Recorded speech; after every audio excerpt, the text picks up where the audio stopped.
ॐ सहनाववतु सहनौ भुनक्तु सह वीर्यङ्करवावहै तेजस्विनावधीतमस्तु मा विद्विषावहै। ॐ शान्ति शान्ति शान्तिः। ॐ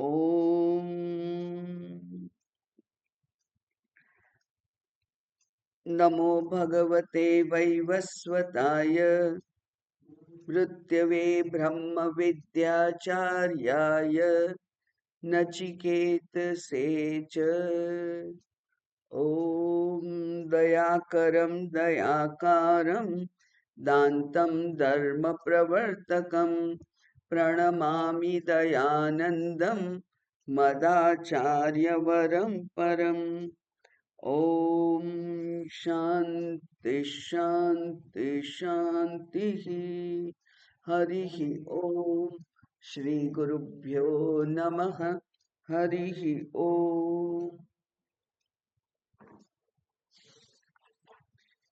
કઠોપનિષદની દ્વિતીય અધ્યાયની તૃતીય વલ્લીનો 13મો બહુ અગત્યનો મંત્ર આપણે ગઈકાલે જોયો. કેમ અગત્યનો? કારણ કે ત્યાં આપણા જે આપણી જે મુસાફરી છે, જે શોધ છે, આપણું જે ધ્યેય છે, એ ધ્યેયને એકદમ સ્પષ્ટ કર્યું. અને એના જે બે પગથિયા છે, બંને પગથિયાઓની ચર્ચા કરી. અસ્તિ એવ ઉપલબ્ધવ્યસ્ય, જે અસ્તિ રૂપે પહેલા તો ઉપલબ્ધવ્ય એટલે કે ઉપલબ્ધ કરવા યોગ્ય છે, ઉપલબ્ધ કરવું જોઈએ. એનો અર્થ કે આસ્તિક્ય બુદ્ધિની ખૂબ જરૂર છે. આસ્તિક્ય બુદ્ધિ તો જ આવે જો શાસ્ત્રમાં શ્રદ્ધા હોય. કારણ કે શાસ્ત્ર દ્વારા જ ઈશ્વર પ્રતિપાદિત છે, શાસ્ત્ર દ્વારા જ આત્મા પ્રતિપાદિત છે, શાસ્ત્ર દ્વારા જ સ્વર્ગાદી અન્ય લોક પણ પ્રતિપાદિત છે. એટલે શાસ્ત્ર વિશે કોઈ શંકા, શાસ્ત્ર એટલે કે પ્રમાણ, તો પ્રમાણ સંશય તો હોવો જ ના જોઈએ.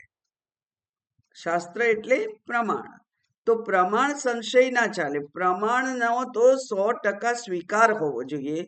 અને પ્રમાણ માટે શરણાગતિ હોવી જોઈએ. અહીંયા તો જ્યારે શાસ્ત્ર છે ત્યારે ત્યાં શરણાગતિ છે. આમ પણ શરણાગતિ છે, પણ આપણે કદાચ એટલા સૂક્ષ્મતાથી વિચાર ના કર્યો હોય. પણ દાખલા તરીકે રૂપ જેવું જોવું છે તો આપણે શરણાગતિ શેની લેવી પડે? ચક્ષુરેન્દ્રિયની. તો ચક્ષુરેન્દ્રિયને આપણે શરણાગત છીએ કે નહીં? રૂપ જોવા માટે ચક્ષુરેન્દ્રિય એક જ પ્રમાણ છે. એમ આ ઈશ્વરને જાણવા માટે એકમાત્ર પ્રમાણ છે, અને એ પ્રમાણ છે વેદ. અને એ વેદની શરણાગતિ, વેદનો સ્વીકાર, વેદનો આદરપૂર્વક સ્વીકાર અત્યંત જરૂરી છે. કારણ કે આપણે વડીલોનું આજ્ઞા પણ તો જ માનીએ જો એમની માટે આદર હોય. માત્ર વડીલ છે એટલે એમની આજ્ઞા માનવી એવું નથી થતું વ્યવહારમાં. એ વડીલ છે અને એમના માટે આપણને પ્રેમ છે, આદર છે, તો એમના શબ્દોને આપણે અનુસરીએ. એટલે વેદ માટે આદરપૂર્વક શ્રદ્ધા હોવી જોઈએ, એ એક વસ્તુ.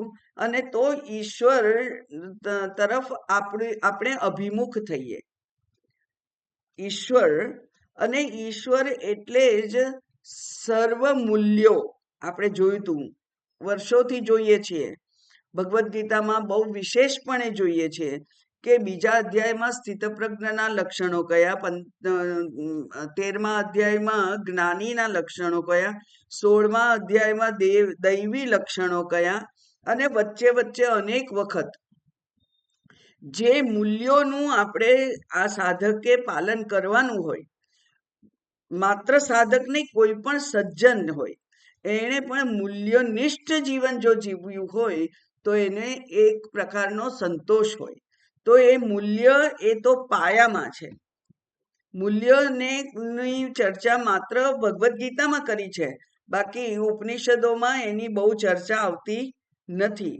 તો ત્યાં જે ચર્ચા કરી છે તે મૂલ્યોની, એ મૂલ્યનિષ્ઠ જીવન જીવ્યા હોઈએ, ઈશ્વરની શરણાગતિનો સ્વીકાર થયો હોય અને એ ઈશ્વર એની સત્યતા આપણે સમજી હોય ત્યારે આ અસ્તિ એવ લબ્ધ થાય. ઉપલબ્ધવ્ય એટલે કરવા યોગ્ય છે, જેનો આપણે સ્વીકાર કરીએ.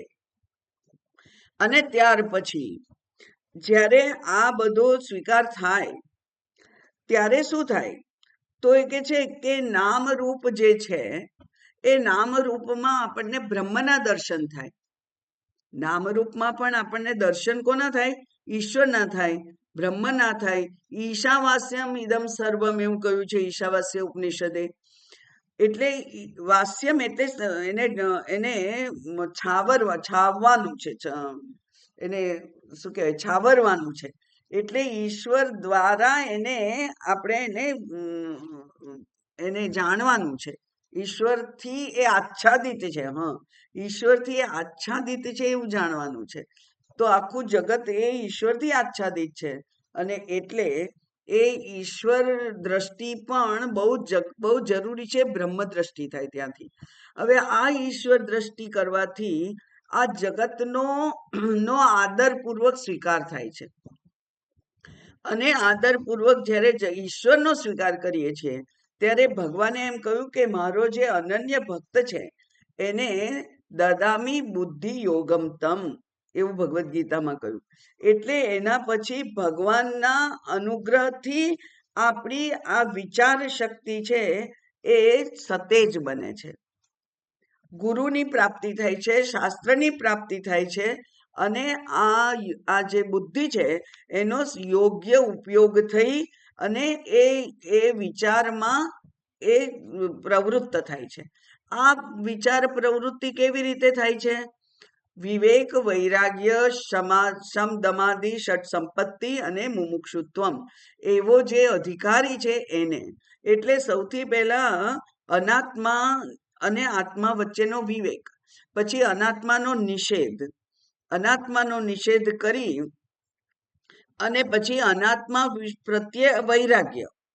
જે કોઈ અનાત્મ વિષયો છે દેહાદિશથી શરૂ કરી અને અહમ અને મમ એ બધા અનાત્મ વિષયો છે. એ અનાત્મ વિષયોનો નિષેધ થાય. હવે આ જ્યારે પ્રક્રિયા કરીએ છીએ ત્યારે આ શાસ્ત્ર આપણું ધ્યાન દોરે છે કે જે કંઈ કાર્યરૂપ છે એ કાર્યરૂપ તો એનો આપણે નિષેધ કર્યો એટલે એનામાંથી છૂટી નથી જવાતું. એને આપણે વાપરતા બંધ નથી થઈ જતા, વ્યવહાર કરતા બંધ નથી થઈ જતા, પણ એની સત્યતાને આપણે સ્વીકારતા નથી. એ સત્ય નથી. સત્ય એટલે પારમાર્થિક સત્ય. એ પારમાર્થિક સત્ય નથી. જો એ સત્ય નથી તો એ મિથ્યા છે, અને મિથ્યા છે એટલે એ છે જ નહીં એવું ગણવાનું. આપણે કેટલીક વખત વ્યવહારમાં કેટલાક લોકો માટે એવું માની લઈએ છીએ કે એ તો છે જ નહીં એવી રીતે આપણે વ્યવહાર કરવાનો. એનો અર્થ કે એ વ્યક્તિની હાજરી છે એ નથી આપણને મદદ કરતી કે નથી આપણો નિષેધ કરતી. એ નથી જ, એ છે જ નહીં. બરાબર. તો આ રીતે અનાત્માનો નિષેધ કર્યો. જ્યારે કાર્યનો નિષેધ કરી દઈએ ત્યારે કારણનું પણ અસ્તિત્વ રહેતું નથી, કારણ કે કારણ કાર્યના સંદર્ભમાં છે. હંમેશા વિટનેસ, જેને સાક્ષી કહીએ છીએ, એ સાક્ષી લોકો એમ કહેવાય કે સાક્ષી ચૈતન્ય, સાક્ષી રૂપ બનો, સાક્ષી ભાવ કેળવો, પણ સાક્ષી તો સાક્ષ્યના સંદર્ભમાં છે. એટલે જે કોઈ વ્યવહાર કરવાનો છે એના જે દ્રષ્ટા રૂપે, અંતર્યામી રૂપે જે પ્રાપ્ત છે એ સાક્ષી છે. પણ દ્રશ્ય જ ના હોય તો દ્રષ્ટા રહેતો જ નથી. દ્રશ્યની ઉપાધિ ના હોય તો દ્રષ્ટાની ઉપાધિ પણ રહેતી નથી. અને જો દ્રષ્ટા જ નથી, દ્રશ્ય નથી, તો દ્રશ્ય દ્રષ્ટા વિલક્ષણ જે છે જ્ઞાન, એવું એ જ્ઞાન થાય. એ જ પ્રમાણે અહીંયા પણ કાર્યકારણ વિલક્ષણ જે છે પરમાત્મા બ્રહ્મ, એને આપણે જાણી શકીએ. એટલે અહીંયા 2-3 શબ્દો વાપર્યા છે, ગઈકાલે આપણે જોયા હતા કે એ કેવા છે, તો કે છે સર્વ ઉપાધિનો ત્યાં નિષેધ થાય છે. ઉપાધિનો બાદ થવાથી વિદિત અને અવિદિત, એટલે કે પરોક્ષ અને પ્રત્યક્ષ અથવા પરોક્ષ અને અપરોક્ષ, કારણ એ અપરોક્ષ છે, એ બંનેનો બાદ થાય છે. પરા અને અપરા એનો પણ બાદ થઈ જાય છે. એટલે ત્યાં એનો નિષેધ થવાથી અદ્વય બ્રહ્મને જાણવા માટે સાધક સમર્થ બને છે. ઉપાધિનો બાદ કરવાથી, જેમ કે એક્સ્ટ્રીમ ઉદાહરણ લઈએ તો ગાર્ગી, એને જ્યારે તત્વાર્થ કરવાનો પ્રસંગ ઉભો થયો, એ વિદ્વાનોની સભામાં એ ગઈ, ત્યારે એ નિર્વસ્ત્ર ગઈ, કારણ કે એને પોતે જાતિ છે એવો કોઈ અહંકાર રાખવો જ નહોતો. એટલે જ્યારે અહંકાર શૂન્ય થઈ જઈએ આપણે, સારાનો પણ અહંકાર નહીં અને કોઈ ખરાબનો પણ અહંકાર નહીં. એટલે મેં કંઈ બહુ સારું કર્યું તો આનંદ પણ નહીં, મારાથી ખરાબ થઈ ગયું તો એનો શોક પણ નહીં, કારણ કે કર્તૃત્વ બુદ્ધિનો આપણે બાદ કરેલો છે. કર્તૃત્વ બુદ્ધિનો આપણે બાદ કર્યો. જેનો બાદ થયો હોય એનો કદાચ 1 સેકન્ડ માટે આપણને અહેસાસ થાય, તો પણ પછી વિવેક દ્વારા એ પ્રત્યય, એ વૃત્તિને હટાવી દેવાની છે. મેં કર્યું એવું થાય 1 સેકન્ડ, અને તરત જ જાગૃત થઈ જાય મન કે હું કોણ કરનાર છું, અને ત્યાં અહમનો નિષેધ થઈ જાય, તો કાર્ય કરેલું થયેલું રહે છે, પણ એમાં હું રહેતો નથી. એટલે કર્તૃત્વ બુદ્ધિ રહેતી નથી. તો એટલા માટે તો આ જાગૃત વ્યક્તિએ જાગૃતતાથી કરવાની એવી સાધના છે. અને આમ ઉપર કહ્યું કે આ જે અદ્વય તત્વ છે, એ અદ્વય તત્વ એ કેવું છે, એ કે છે પ્રસિદ્ધતી, એ પ્રસન્ન થાય છે. અને પ્રસન્ન થાય એટલે શું થાય છે? અભિમુખી ભવતી, એટલે સાધક એને અભિમુખ થાય છે. જેમ કે પેલા કેનોપનિષદમાં ચળકતો કોઈ પદાર્થ જોયો, એ ચળકતો પદાર્થ પોતે હું છું એમ નથી કહેતો, પણ એનું સ્વરૂપ જ ચળકતું છે. અને એ ચળકતું જે સ્વરૂપ છે એને પેલા ઇન્દ્રએ જોયું, અને એને અભિમુખ થયો કે નહીં? જો એ એટલું ચળકતું ના હોત તો એ અભિમુખ જ ના થાય. પોતાના ભોગમાં, પોતાના જે ઉજવણી છે એ ઉજવણીમાં બધા મસ્ત રહે, પણ કંઈક જોયું ચળકતું, અને તે શું છે એની જિજ્ઞાસા થઈ. એમ હું કોણ છું, હું શું છું, એની જિજ્ઞાસા વ્યક્તિને થાય જ્યારે વિચાર સૂક્ષ્મ બને. વ્યક્તિનો વિચાર જ્યારે સૂક્ષ્મ સ્તર ઉપર કામ કરતો થાય, ત્યારે વ્યક્તિ એ તત્વના અભિમુખ બને છે. અને તત્વના અભિમુખ બને છે એટલે એને તત્વ સમજાય છે. તત્વ એને અભિમુખ બનતું નથી, તત્વ તો અભિમુખ જ છે. તત્વ ક્યાં સંતાયેલું છે? રોમ રોમમાં છે, કણ કણમાં છે, ક્ષણ ક્ષણમાં છે. કોઈ દિવસ એનો તો અભાવ છે નહીં. પણ વ્યક્તિ એને અભિમુખ થાય છે, કારણ કે હવે એનું મન વિચારશીલ બન્યું છે. એને અનાત્માનો જે છે એનો નિષેધ કરતા રહેવું છે. એટલે જ્યારે આપણે ઘઉંમાંથી બધા જ કાંકરા, બધી જ અયોગ્ય વસ્તુઓને દૂર કરીએ ત્યારે શેના દર્શન થાય? એ જ દર્શન થાય છે જેના દર્શન કરવા છે આપણે, જે ઉપયોગી છે. એમ જ્યારે અનાત્માનો નિષેધ થતો જાય, નેતિ નેતિ આ નથી, આ નથી, આ નથી, આ નથી, ત્યારે કોણ રહે છે? ત્યારે હું રહું છું. અને હું એ કોણ? નામ રૂપ વિહીન હું. એટલે કે મારો અહંકાર જ્યાં ક્ષીણ થઈ ગયેલો છે, અતિ ક્ષીણ થઈ ગયો છે, એવો હું જ શેષ રહું છું. એટલે ત્યાં મને એ મારા સ્વરૂપના દર્શન થવા સહજ છે. અભિમુખી એટલે કે તત્વ આપણને અભિમુખી નથી થતું, આપણે તત્વને અભિમુખી થઈએ છીએ. બરાબર? કારણ કે તત્વ તો અભિમુખી છે જ.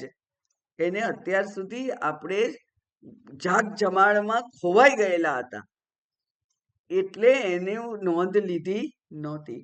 હવે એની નોંધ લેવાઈ ગઈ છે. અને આવું થાય જ્યારે તત્વની એટલે કે અસ્તિ ઇતિ એવ ઉપલબ્ધવ્ય અને પછી અસ્તિ ઇતિ એવ ઉપલબ્ધસ્ય, ઉપલબ્ધવ્ય ઉપલબ્ધસ્ય, જે ઉપલબ્ધ થયું છે, છેલ્લે કે છે જે ઉપલબ્ધ થઈ ગયું છે, એ ઉપલબ્ધ થયું એને શું કે છે? એને માટે હવે માત્ર તત્વભાવ જ શેષ રહે છે. એના માટે નામ રૂપ વગેરે કોઈ બાકીના જે આભૂષણો છે, બીજા જે વિશેષણો છે, એ વિશેષણોનો ત્યાગ થઈ જાય છે અને નિર્વિશેષ ચૈતન્ય જ માત્ર રહે છે. હવે અહીંયા એ જે થાય, પ્રાપ્ત થઈ ગયું, તો એના ફળ રૂપે શું મળે? કારણ કે આપણને રસ શેમાં છે? ફળમાં. ફળમાં રસ છે. તો અહીંયા હવે પછી 14મા મંત્રમાં ફળની વાત કરે છે.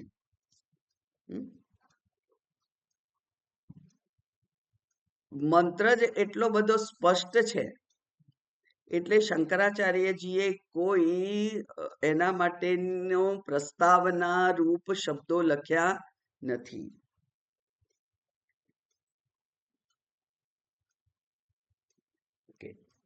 યદા સર્વે પ્રમુચ્યન્તે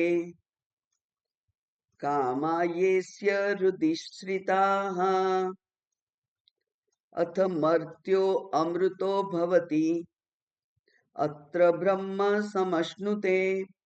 યદા સર્વે કામાઃ પ્રમુચ્યન્તે યે અસ્ય હૃદિઃ સ્થિતાઃ અથ મર્ત્યઃ અમૃતઃ ભવતિ અત્ર બ્રહ્મ સમશ્નુતે.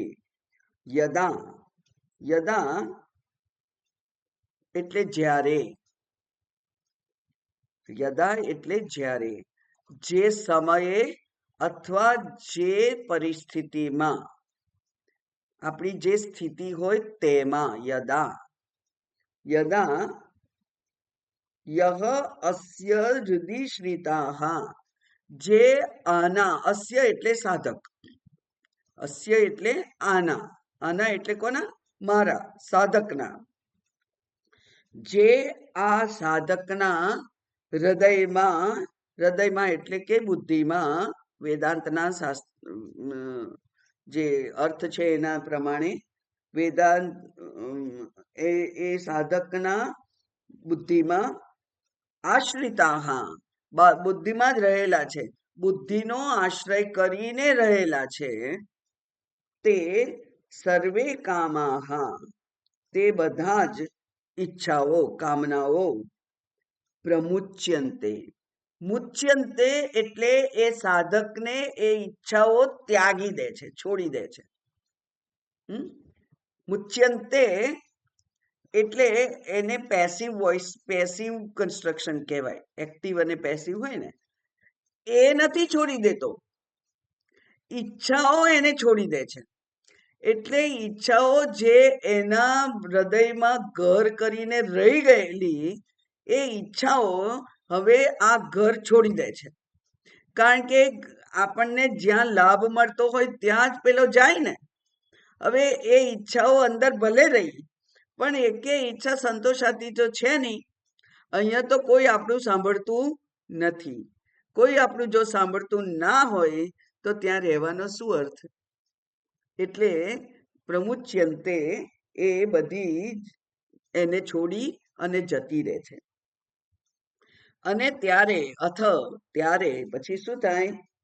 મર્ત્ય અમૃત ભવતી. ત્યારે મૃત્યુવાન જે છે, મરણશીલ જે છે, એ અમરણશીલ બની જાય છે. અને પછી અત્ર બ્રહ્મ સમશ્નુતે, એટલે ત્યાં જીવન મુક્તિનો વાત કરી છે કે બ્રહ્મમાં જ સમાઈ જાય છે.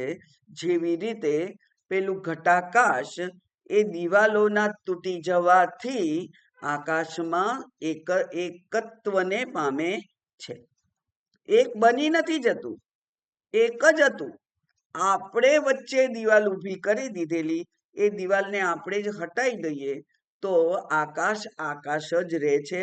એમ બ્રહ્મ બ્રહ્મ જ રહે છે અને બ્રહ્મમાં કોઈ ફેરફાર થતો નથી. હવે આને જરા આપણે બહુ ઊંડાણથી જોઈએ તો યદા જ્યારે, જ્યારે એટલે ક્યારે? આ ઉપર તમને જે સંજોગો બતાવ્યા ત્યારે. એટલે કે ઈશ્વરનો સ્વીકાર કરી અને સૂક્ષ્મ થયેલી બુદ્ધિથી વિચારશીલ શાસ્ત્ર અને ગુરુના ઉપદેશના માર્ગદર્શનથી જે સાધક સૂક્ષ્મતાથી વિચાર કરવા માટે સક્ષમ બને છે, એ સાધક તે એના હૃદયમાં આશ્રિતા. વેદાંતમાં આપણને તો કોઈએ કહેવું ના પડે કે હૃદય એટલે આ અંદર ધબક ધબક થાય છે પેલા 4 ખાના વાળું લોહી ભરેલું, એ નહીં. બરાબર? તો હૃદય એટલે વેદાંતમાં એનો અર્થ થાય છે બુદ્ધિ. પણ અહીંયા આપણે ભાષ્યમાં જોઈશું કે જે પેલા વૈશેષિક મત છે, એ વૈશેષિક મતમાં હૃદયનો અર્થ કરે છે એ લોકો આત્મા. વૈશેષિકો હૃદયનો અર્થ કરે છે આત્મા.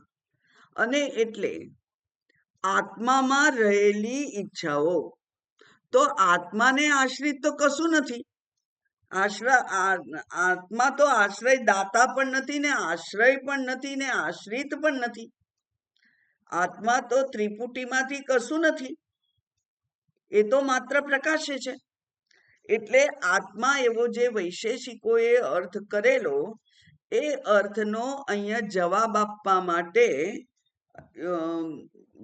શંકરાચાર્યજીએ બુદ્ધિ એવો અર્થ કર્યો એનો. અને આપણે જે લોકો ઉપનિષદનો અધ્યયન કરવા માટે ટેવાયેલા છે, એ લોકો તો બુદ્ધિ કો કે મન કો એને અંતઃકરણ રૂપે માની જ લે છે. બુદ્ધિ એટલે અંતઃકરણ, મન એટલે અંતઃકરણ. તો એ અંતઃકરણ, બુદ્ધિ એટલે અહીંયા મન. તો એવું કેવી રીતે કહેવાય? કારણ કે શંકરાચાર્યજી તો આ કોઈક પૂર્વ પક્ષીને જવાબ આપી રહ્યા છે. તો એ જવાબ કેવી રીતે આપ્યો એમણે?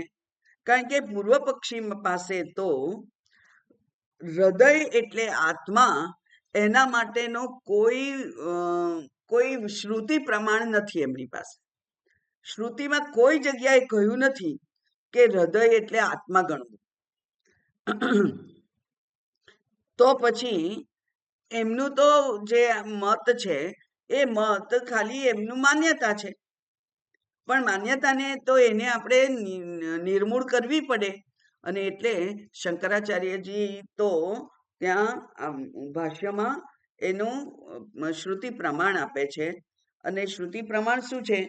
તો કે છે કે બરાબર સાંભળજો, કામઃ સંકલ્પ વિચિકિત્સા શ્રદ્ધા અશ્રદ્ધા ધૃતિ અધૃતિ ह्री द्री हि धी भि इति एतत् सर्वं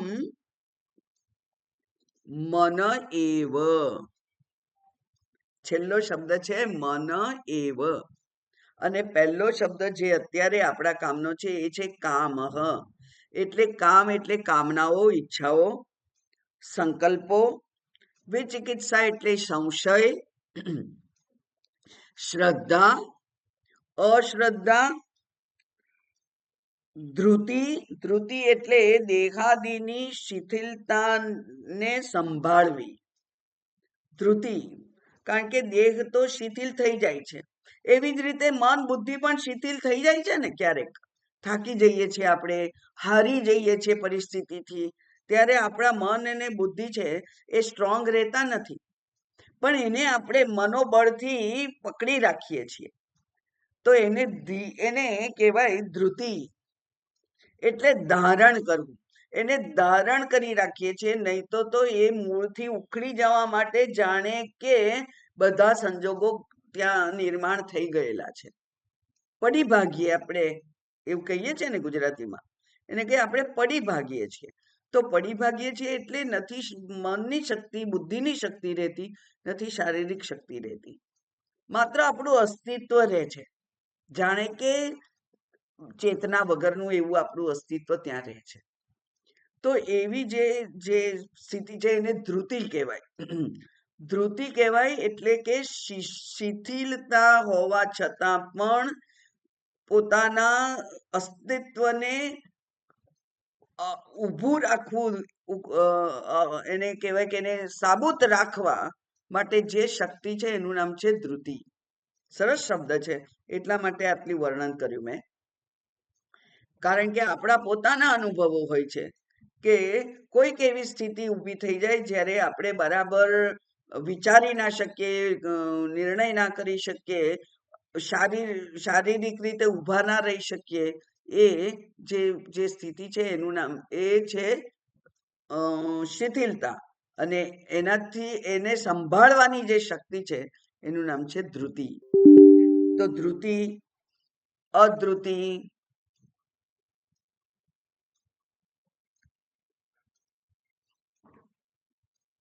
ખ્રી એટલે લજ્જા, ધીહી એટલે બુદ્ધિ, ભીહી એટલે ભય. આ બધું જ એતત સર્વમ, આ બધું જ મન એવ, મન જ છે, એવી બૃહદારણ્યક ઉપનિષદની શ્રુતિ છે. અને ત્યાં અહીંયા કહ્યું કે કોણ, તો કે છે બુદ્ધિ. કામાહા હૃદિ શ્રિતાહા, જે મનમાં છે. મનમાં કેવી રીતે હોય? મનમાં એવી રીતે હોય, કારણ કે જે કોઈ આપણે અનુભવ કરીએ છીએ, જેને કહેવાય અનાદિકાળથી આ જીવ જે અનુભવોમાંથી પસાર થાય છે તે અનુભવોના સંસ્કાર એના મન ઉપર પડે છે. આની આપણે ચર્ચા વારંવાર કરેલી છે, એટલે સ્પષ્ટ છે કે જે અનુભવ થાય એ માત્ર માનસિક હોય તો પણ, માનસિક હોય તો ધીમ ઓછો થાય, પણ જેની ચેષ્ટા થઈ હોય, શારીરિક શરીર જેમાં ઇન્વોલ્વ થયું હોય, એવી જે કોઈ અનુભવ થાય છે, એ અનુભવ છે એ કેવો છે? એના સંસ્કાર ઉત્પન્ન કરે છે, અને સંસ્કાર રૂપે મનમાં સચવાયેલા છે. એના પડના પડ થયા કરે, અને એ બધા પડ જે આપણા મનમાં ભેગા થયેલા છે એ મનમાં આશ્રિત છે, મનમાં ત્યાં છે જ. આશ્રય પામવું એટલે શું? ત્યાંથી કાઢી નથી મૂકતું કોઈ, બરાબર? આશ્રય છે એટલે ત્યાં હોય છે. એમ આ બધા સંસ્કારો પણ સંસ્કાર રૂપે બધા જ અનુભવો મનમાં છે તેવા, એટલે કે બધી કામનાઓ જે છે તે સર્વે કામાહા.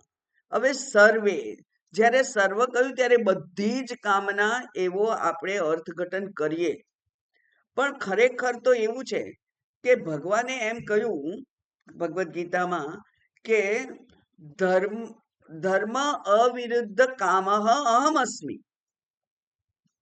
એટલે ધાર્મિક જે આપણી ઈચ્છાઓ હોય, ધાર્મિક એટલે યોગ્ય ઈચ્છાઓ, ધર્મને અનુરૂપ જે શાસ્ત્રમાં વિહિત કઈ છે જેને તે એવી ઈચ્છાઓ, જેને કહેવાય બીજા શબ્દોમાં શુભ સંકલ્પો.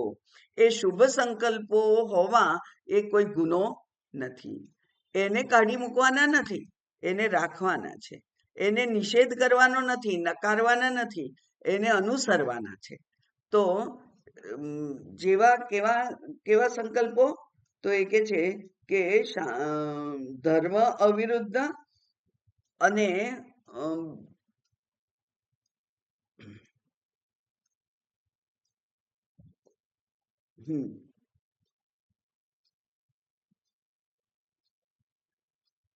ઓકે, એ સંકલ્પો ત્યાં હોય છે. બરાબર.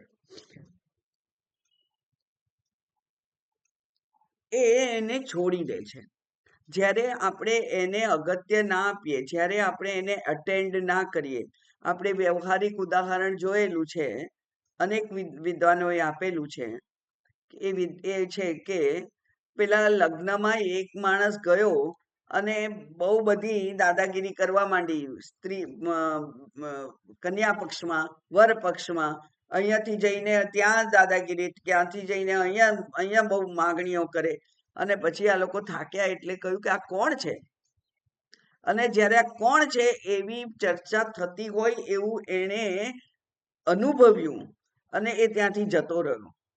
કારણ કે એ કન્યા પક્ષનો પણ નહોતો અને વર પક્ષનો પણ નહોતો. એટલે એનો કોઈ આશ્રય નહોતો. આશ્રય ના હોય એને તો ત્યાંથી જતું રહેવું પડે. એવી રીતે આપણે જ્યારે આ ઈચ્છાઓ જે છે એને અટેન્ડ ના કરીએ તો પછી એ ધીમે ધીમે ક્ષીણ થઈ જાય અને એ જતી રહે, એનો નાશ થઈ જાય. એટલા માટે કહ્યું કે એ કેવી છે? પ્રમુચ્યંતે. અને તો પછી શું થાય? તો કે છે અમૃત મર્ત્ય અમૃત ભવતી. હવે આ જે ઈચ્છાઓ છે, કેમ એવું કહેવાય કે ઈચ્છા જતી રહે? એટલે માણસ નું ને જ્ઞાન થાય. કારણ કે ઈચ્છાનું મૂળ શું છે એની વાત પછીના મંત્રમાં કરવાના છે, એટલે આપણે અત્યારે ઓછી કરીશું. બરાબર છે. હા, તો આ ઈચ્છાઓ છે એને જ આપણા સમગ્ર અસ્તિત્વને જાણે કે પોતાના સકંજામાં લઈ લીધું છે. અને એ ઈચ્છાઓ કેટલી છે? તો કે છે અનંત છે. અનંત ઈચ્છાઓ છે. કયા કયા વિષયની છે? તો શબ્દ, સ્પર્શ, રૂપ, રસ, ગંધ. તો આ 5 અંતર્ગત આ બ્રહ્માંડમાં જે કોઈ પદાર્થો છે એ બધા પદાર્થોનો સમાવેશ થઈ જાય.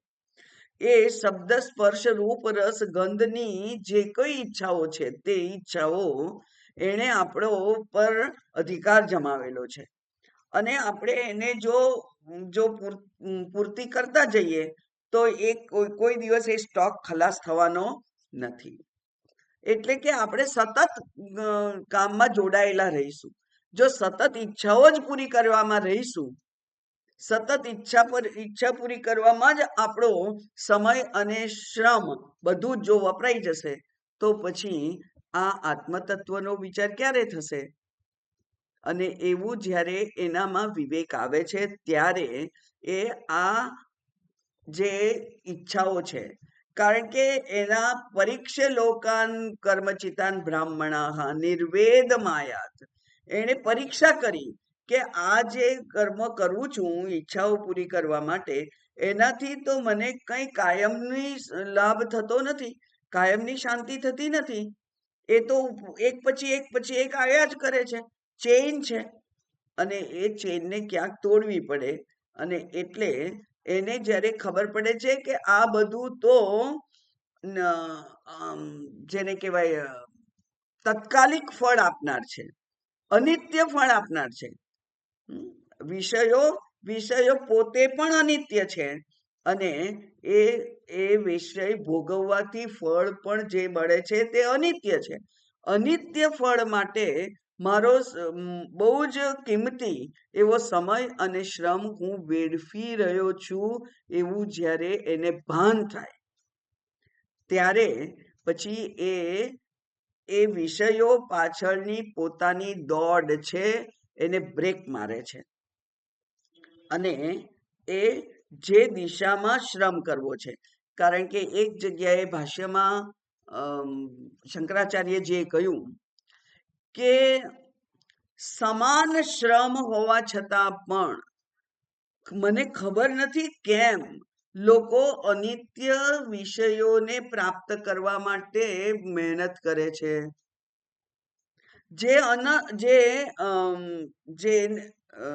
અનિત્ય છે, અનિત્ય વસ્તુઓને મેળવવા માટે આટલો બધો શ્રમ માણસ કરે છે, એટલો જ શ્રમ જો આત્માને મેળવવા માટે કરે તો આત્મા તો હાજર જ છે, તરત ખુલ્લો થઈ જાય, તરત ઉદ્ઘાટિત થઈ જાય. પણ આપણે પેલો જે નિષ્ફળતા માટેની જેની ગેરંટી છે એવી જગ્યાએ આપણે પ્રયત્ન કરીએ છીએ. નિષ્ફળ થવાની ગેરંટી છે ત્યાં, તો પણ ત્યાં આપણે પ્રયત્ન કરીએ છીએ અને એટલે આપણો જે સમય છે એ નકામો જતો રહે છે. એટલા માટે ધાર્મિક ઓકે. પછી મર્ત્યો અમૃતો ભવંતી, મરણશીલ છે એ અમર થઈ જાય. અહીંયા માત્ર આપણી સમજનો દોષ છે આ જગ્યાએ. આ તો સ્ટેટમેન્ટ છે. જે મરણશીલ છે એનું મરણ થતું નથી, પણ આપણી સમજમાં મરણશીલ કોણ છે? કોને મૃત્યુની બીક લાગે છે? મને મૃત્યુની બીક લાગે છે.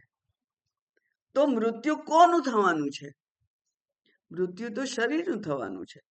શરીર તો અનિત્ય જ છે,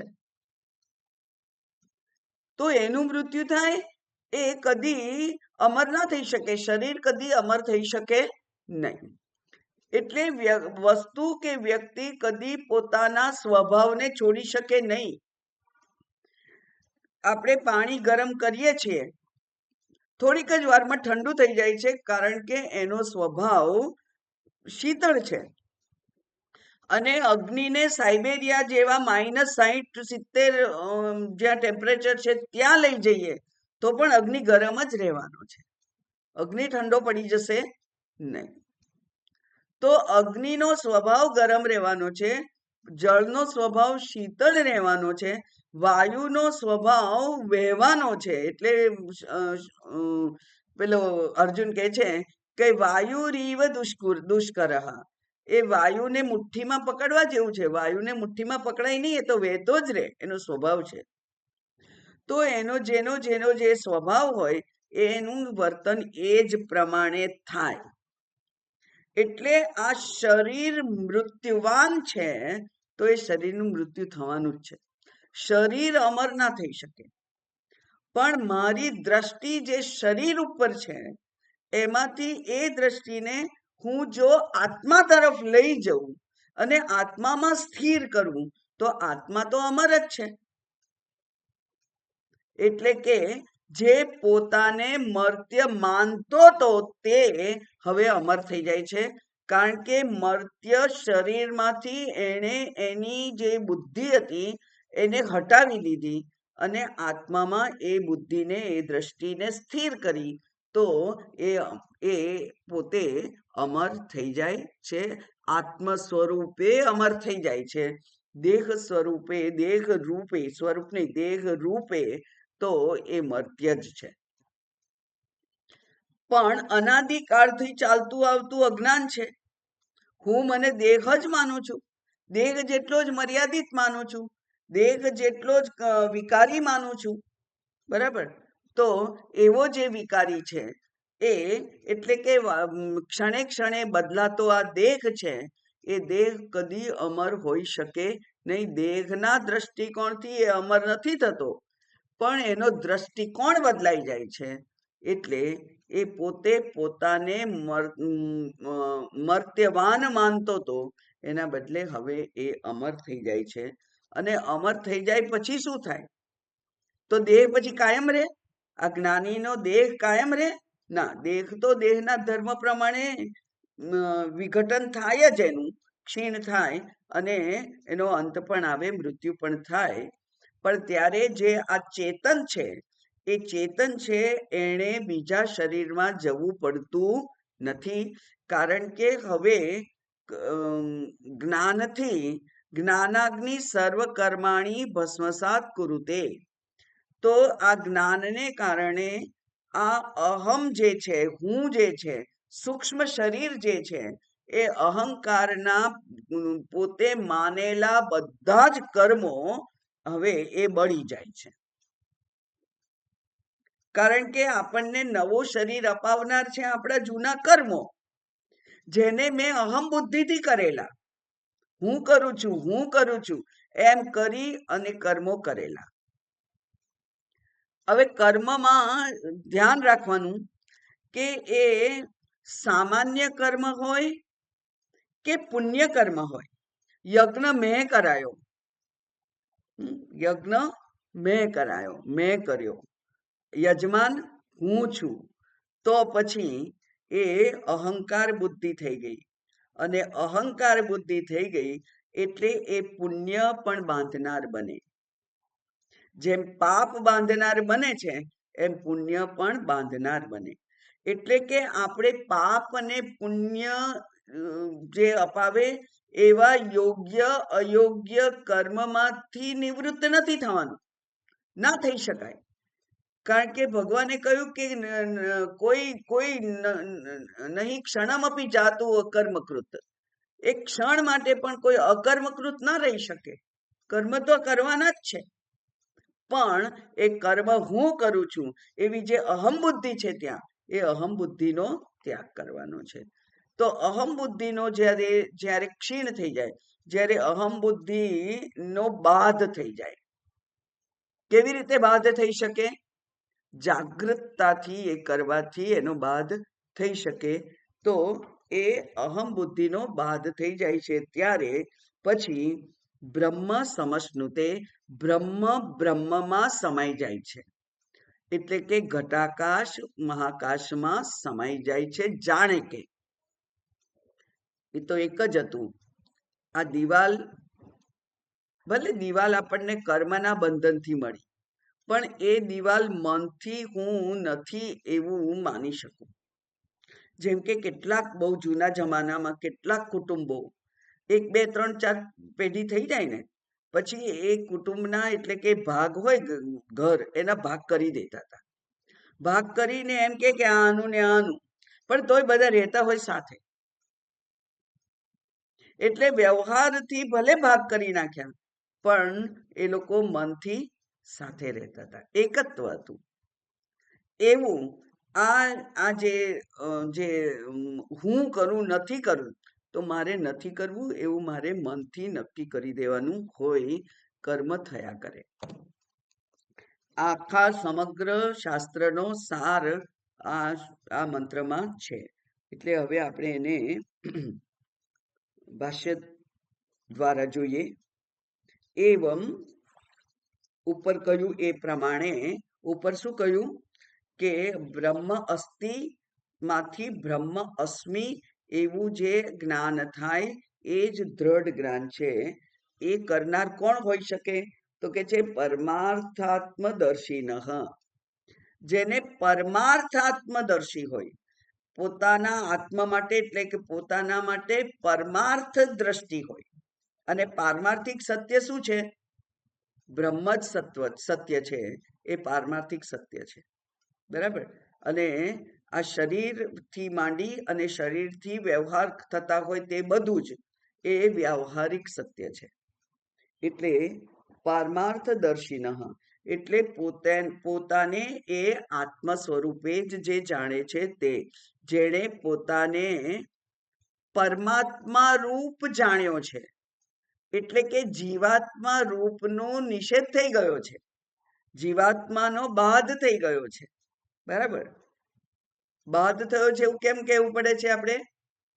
કારણ કે જ્યાં સુધી શરીર છે ત્યાં સુધી અંતર્યામી સાક્ષી આત્મા રહેવાનો જ છે, એટલે કે જીવાત્મા રહેવાનો છે, પણ એણે પોતાના જીવાત્માપણાનો સહર્ષ ત્યાગ કરી અને પોતાને પરમાત્મામાં મિલાઈ દીધો છે.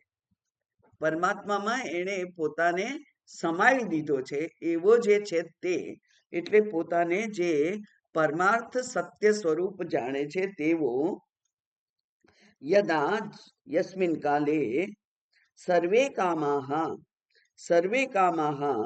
એટલે કે બધી જ ઈચ્છાઓ, કેવી? કામયિતવ્યસ્ય ઈચ્છવા યોગ્ય અન્ય, ઈચ્છા યોગ્ય છે એના કરતા અન્ય, એટલે કે શુભેચ્છાઓ છે એના કરતા અન્ય, જે બાંધનાર છે, બરાબર, જે બાંધનાર છે એવી ઈચ્છાઓ, બરાબર. કામયિતવ્યસ્ય અન્યસ્ય અભાવાત. ઓકે, આ જે ઈચ્છાઓ છે એ જે ઈચ્છવા યોગ્ય છે એટલી જ રહે છે, એટલે કે ધાર્મિક ઈચ્છાઓ, વિહિત ઈચ્છાઓ, શુભેચ્છાઓ એ રહે છે. જેમ કે ભક્ત હોય એને ભગવાનના દર્શન કરવાની ઈચ્છા હોય સાકાર, તો એ ઈચ્છા એ યોગ્ય કહેવાય. અને એવી જ રીતે જ્ઞાન માર્ગ ચાલેલો છે એને આત્મદર્શનની ઈચ્છા હોય તો એ શુભેચ્છા છે. એટલે આપણે દરરોજ ભગવાન પાસે જઈને કહીએ કે અસતો માં સદગમય, એટલે મને અસતમાંથી સત્યમાં લઈ જા, મારે જવું છે, તો મારે જવું છે એ ઈચ્છા છે ને, પણ એ ઈચ્છા છે એ શુભ ઈચ્છા છે, એ તો મુક્ત થવાની ઈચ્છા છે. એ ભગવાન મને મુક્ત કર, અહંકારમાંથી હું મુક્ત થઉં, તો એ ઈચ્છા શુભેચ્છા છે. અને જ્યાં આપણી પોતાની સામર્થ્યમાં આપણને જ્યારે ન્યૂનતા લાગે ત્યારે ઈશ્વરનો સહાય માંગવામાં કોઈ દોષ નથી, સર્વસમર્થ છે એ તો. એ સર્વસમર્થનો આશ્રય લેવામાં કોઈ દોષ નથી, કોઈ વાંધો નથી, પણ એ ઈચ્છા કેવી હોવી જોઈએ? આ જગત અંતર્ગત ના હોવી જોઈએ, મારા સુખ સ્વાસ્થ્યની ના હોવી જોઈએ. મારી ઈચ્છા શું હોય? મને મુક્તિ મળે, આ બંધનમાંથી હું મુક્ત થઉં. જે બંધનમાં અજ્ઞાનના કારણે હું સંડોવાયેલો છું, એ અજ્ઞાનમાંથી હું મુક્ત થઉં, એવી જે મારી ઈચ્છા છે તે ઈચ્છા એ કામયિતવ્યસ્ય, કામયિતવ્ય, તવ્ય પ્રત્યય કોના માટે લાગે? યોગ્ય, એટલે જે કરવા યોગ્ય એના કરતા અન્ય, એટલે કે ના કરવા યોગ્ય, એનો જ્યારે એનામાં અભાવ થઈ ગયો છે, કારણ કે એને કામનાઓ છોડી દીધી ત્યારે તો એને આ જ્ઞાન પ્રાપ્ત થયું છે. કામનાઓ એનીથી છૂટી ગઈ ત્યારે તો એને આત્મદર્શન થયું છે. કેવું દર્શન થયું છે? અહમ બ્રહ્માસ્મિ, એ દર્શન થયું છે એને. તો ત્યાં એને જે ઈચ્છવા યોગ્ય ઈચ્છાઓ હતી એનો પણ એનાથી ત્યાગ થઈ ગયો છે, એનો અભાવ થઈ ગયો છે, કારણ કે આત્મા સિવાય અન્ય કંઈ પણ પ્રાપ્તવ્ય નથી. એના માટે પછી એને પ્રમુચ્યંતે વિશીર્યંતે, એટલે વિશીર્ણ થઈ જાય છે, શીર્ણ થઈ જાય છે, એટલે એ સાવ નિર્બળ બની જાય છે અને પછી એ દૂર થાય છે. યે મીન્સ જે એટલે જે કામનાઓ. અસ્ય એટલે કોણ? વિદુષઃ. અસ્ય વિદુષઃ, આ વિદુષને, આ વિદ્વાનને. તો હવે આપણને તો વિદ્વાન કહી દીધા, હજુ તો અજ્ઞાન છે, કારણ કે જ્ઞાનના માર્ગે ચાલી નીકળેલા જે સાધકો છે તે.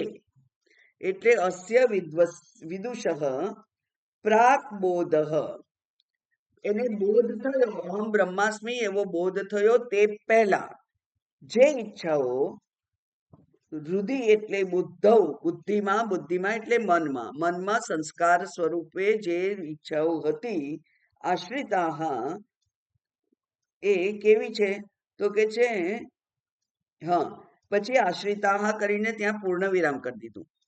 જે મનમાં રહેલી છે તે ઈચ્છાઓનો અભાવ છે. અને અહીંયા સ્પષ્ટતા કરી, જે મેં તમને સમજાવ્યું કે પેલા વૈશેષિક છે એ આત્માને હૃદય માને છે, એટલે એમને જવાબ આપવા માટે કહ્યું બુદ્ધિ એટલે અહીંયા મન જ કામાનામ આશ્રય ન આત્મા. હે વૈશેષિકો, તમે માનો છો કે આત્મા છે, એ નથી, તમારી વાત ખોટી છે. અને એટલે આ કામનાઓનો આશ્રય મનમાં જ છે. મન જે સંકલ્પોથી ભરેલું મન છે, એમાં જ સંસ્કારથી ભરેલા મનમાં જ એ રહે છે. અને એટલે કામ સંકલ્પ વગેરે મેં જે મંત્ર કયો એનો અહીંયા ઉદ્ધરણ કર્યું છે શંકરાચાર્યજીએ. ઇત્યાદિ શ્રુતિ અંતરાચ, બીજી શ્રુતિમાંથી આ તમને હું કહું છું એમ. અથ માટે તદા, હવે ઉપર યદા કહ્યું એટલે અહીંયા તદા ઉમેર્યું, બરાબર, જ્યારે ત્યારે તદા મર્ત્ય, જે મરણશીલ છે તે સાધક, તે જ સાધક પ્રાક બોધાત આસિત, બોધ થયો એ પહેલા એ પોતાને મરણશીલ માનતો તો એવો જે સાધક સહ તે પ્રબોધ ઉત્તર કાલમ, એટલે કે જ્ઞાન થાય તે પછીના કાળમાં, અને એ કેવી રીતે તો કે છે અવિદ્યા કામ કર્મ લક્ષણસ્ય મૃત્યોહો વિનાશાત. અવિદ્યા કામ કર્મ લક્ષણ જેના છે એવું જે મૃત્યુ છે એ મૃત્યુનો વિનાશ થઈ જાય છે. જેમ કે છે ને કે આ જ્ઞાન કોણ છે તો કે છે મૃત્યુનું મૃત્યુ એટલે જ્ઞાન, બરાબર. તો મરણશીલ ધર્મ હું મને માનું છું અજ્ઞાન ને કારણે, એ અજ્ઞાનનું મરણ થઈ જાય છે. અને અજ્ઞાનનું મરણ થઈ જાય એટલે શું શેષ રહે? જ્ઞાન, બરાબર. અજ્ઞાનનું મરણ થઈ જાય છે તો અજ્ઞાન જતું રહે છે. એટલે અહીંયા કહ્યું કે અવિદ્યા કામ કર્મ લક્ષણસ્ય, એમ અહીંયા કામના જતી રહે છે. પણ કામનાનું મૂળ શું છે? અવિદ્યા. અવિદ્યા એટલે શું? હું સચ્ચિદાનંદ સ્વરૂપ બ્રહ્મ તત્વ છું એનું અજ્ઞાન, એને કહેવાય છે અવિદ્યા. એટલે મને મારા સ્વરૂપનું અજ્ઞાન છે, સ્વ સ્વરૂપનું અજ્ઞાન છે. એ સ્વ સ્વરૂપનું અજ્ઞાનને કારણે જ અપૂર્ણતાનો અનુભવ થાય છે. અપૂર્ણતાનો અનુભવ થાય ત્યારે એ કોઈને સહન નથી થતી, એટલે એ પૂર્ણતામાં મેળવવા માટે પ્રયત્ન કરે છે. કેટલાક લોકો સામાન્ય પ્રયત્ન કરે છે અને કેટલાક લોકો અત્યંત વિશેષ પ્રયત્નો કરતા હોય છે. જેમ કે એનો વૃદ્ધાવસ્થા આવે પછી હવે તો આ સ્કીન છે એને પુલ કરવાનું, એને આ કરચલીઓ વગરની બનાવવાનું, આવું બધું શોધ થઈ ગયેલી છે હવે. એટલે કે પેલા ઋષિએ તો એના પુત્ર પાસેથી યુવાની માંગવી પડી.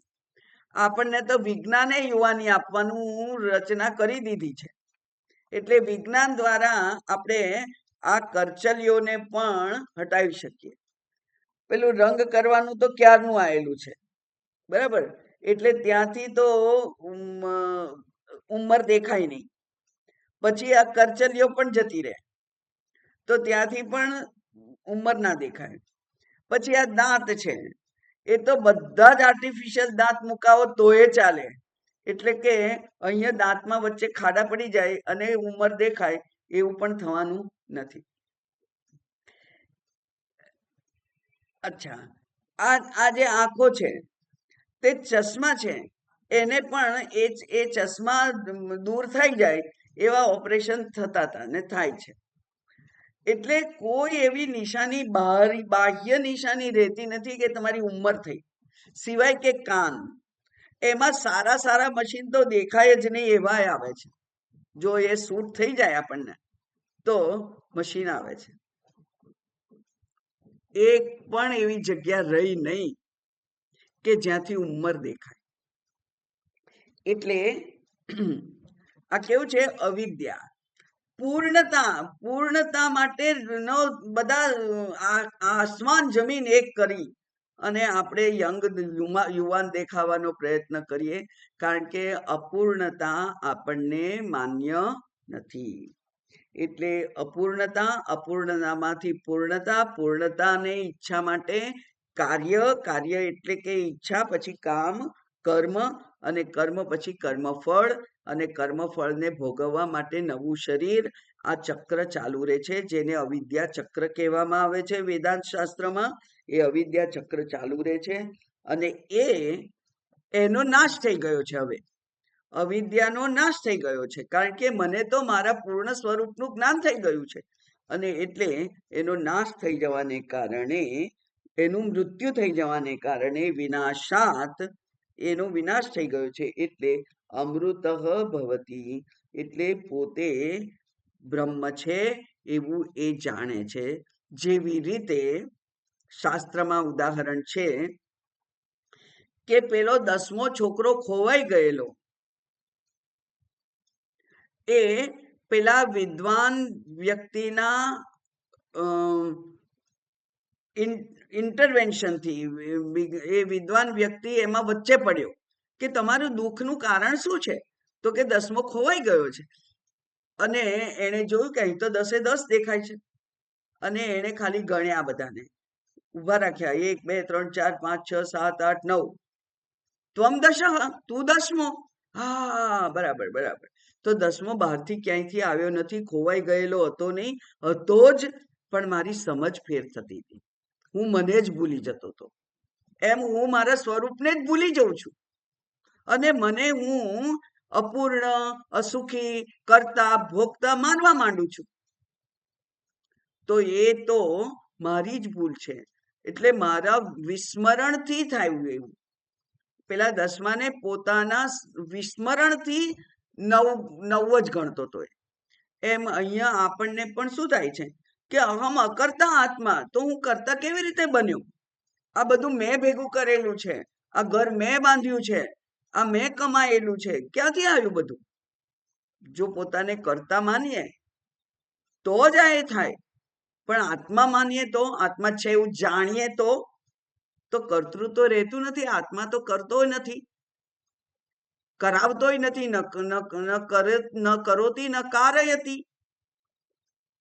એટલે આત્મા હું છું એવું જો જાણ્યું હોત તો આ કોઈ ગેરસમજ ઊભી થઈ હોત જ નહીં. એટલે કેવું છે? તો કે છે એ જાણે છે કે હવે તો હું બ્રહ્મ છું. અને એટલે ગમન પ્રયોગસ્ય મૃત્યોહો, પરલોક ગમન. ગમન એટલે પરલોક ગમન. અહીંયા સ્વામીજીએ બહુ સુંદર વાક્ય એક લખ્યું છે, પૂજ્ય સ્વામીજીનું, કે ધ વેરી સીકર ડિનાઇઝ ધ સોટ. હું શોધું છું એનો અર્થ જ એવો કે હું ખોવાઈ ગયો છું. તું ક્યાં ખોવાઈ ગયો છે? એટલે હું ખોવાઈ નથી ગયો, અને જો હું ખોવાઈ ના ગયો હોય તો મારે શોધવાની પ્રવૃત્તિ કરવાની જ ના હોય. ખોવાઈ જ નથી ગયો તો શોધવાની ક્યાં છે વાત? એટલે આપણે જે શોધીએ છીએ એ જ બતાવે છે કે આપણે અજ્ઞાની છીએ. પેલો 10મો છોકરો 10માને શોધે છે, એ જ બતાવે છે કે 10મા વિશેનું એનું અજ્ઞાન છે. અને આપણે તો જ્ઞાન સ્વરૂપ છીએ, સચ્ચિત આનંદ. તો એ અજ્ઞાન જ બતાવે છે કે હું અજ્ઞાન, પેલું શોધ છે એ જ બતાવે છે કે મને અજ્ઞાન છે. એટલે કે જો જ્ઞાન હોય તો પછી કઈ કરવાનું રહેતું જ નથી. કોઈ ક્રિયાની જરૂર નથી, કોઈ વિચારની જરૂર નથી, કોઈ સાધનાની જરૂર નથી, કોઈ એકાગ્રતાની અને જપ તપ કસવાની જરૂર નથી. કારણ કે હું બ્રહ્મ છું. તો બ્રહ્મ થવા માટે મારે શું કરવાનું હોય? કઈ ના કરવાનું હોય. એટલે ગમન પ્રયોજકસ્ય, જે પરલોક ગમન જે કરવાનું છે એનો જ વિનાશ થઈ ગયો છે. મૃત્યોહો વિનાશાત ગમન અનુપપત્તે હે. ગમન જ કરવાનું નથી, તમારે કઈ કરવાનું જ રહેતું નથી. એટલે જો ગમનની ઈચ્છા, એટલે કે બીજાને, આ તો અહીંયા ખાલી આપણે શું કહેવાય ને ચર્ચા કરવા માટે, કે જો કોઈકને સ્વર્ગની ઈચ્છા હોય તો, પરલોક ગમનની ઈચ્છા હોય તો એ તો મુક્તિ છે નહીં. અને એટલે અવિદ્યા વગેરે જે ધર્માદિક કાર્યો છે એ પરલોક ગમન હેતુ બને. પણ જો તમને સ્વર્ગની ઈચ્છા હોય તો તમારે ધર્મ કાર્ય કરવાના, નહીં તો ધર્મ કાર્ય કરવાની એ જરૂર નથી. કારણ કે ધર્મ કાર્યથી તો સ્વર્ગ જ મળવાનું છે. ધર્મ કાર્યથી જ્ઞાન ના મળે. ન કર્મણા, કર્મથી કદી જ્ઞાન ના મળે. એ ધર્મ કાર્ય હોય તો પણ. એટલે ધર્મ કાર્ય કરતો હોય વ્યક્તિ તો એની ઈચ્છા સ્વર્ગમાં જવાની છે.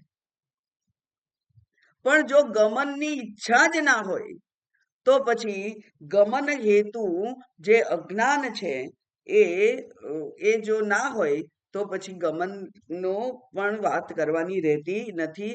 એટલે કે જે મુક્ત થઈ જ ગયો છે એના માટે પછી કંઈ કરવાનું રહેતું નથી. એટલે અત્ર એટલે અહીંયા, આ ઇહૈવ, આ શરીરમાં જ પ્રદીપ નિર્વાણવત સર્વ બંધન ઉપશમાત બ્રહ્મ સમશ્નુતે બ્રહ્મૈવ ભવતી ઇતિ અર્થ. પ્રદીપ નિર્વાણવત, જેમ દીવો ઓલવાઈ જાય, પેલી ઘી તેલ ખલાસ થઈ ગયું, બરાબર, ઘી તેલ ખલાસ થઈ ગયું એટલે દીવો ઓલવાઈ જાય. એમ મારી ઈચ્છાઓ બધી ખલાસ થઈ ગઈ. મારી જે જ્ઞાન સ્વરૂપ હું છું, એને જે કંઈ કર્મ કરવાના હતા એ કર્મની હવે જરૂરિયાત જ ના રહી. તો પછી મારું શું થાય? તો આમ તો શરીર પ્રારબ્ધ વશ છે, એટલે પ્રારબ્ધ હોય ત્યાં સુધી શરીર રહે.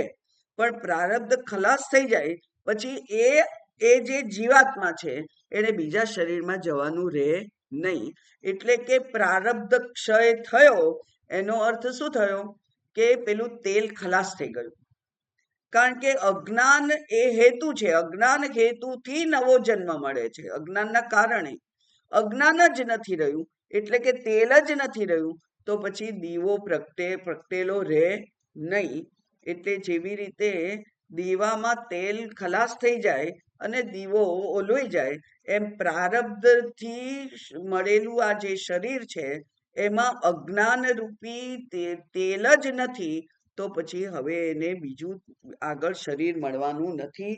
એટલે બંધ ઉપશમાત, એનું બંધન ઉપશમ થઈ જાય છે, નાશ થઈ જાય છે.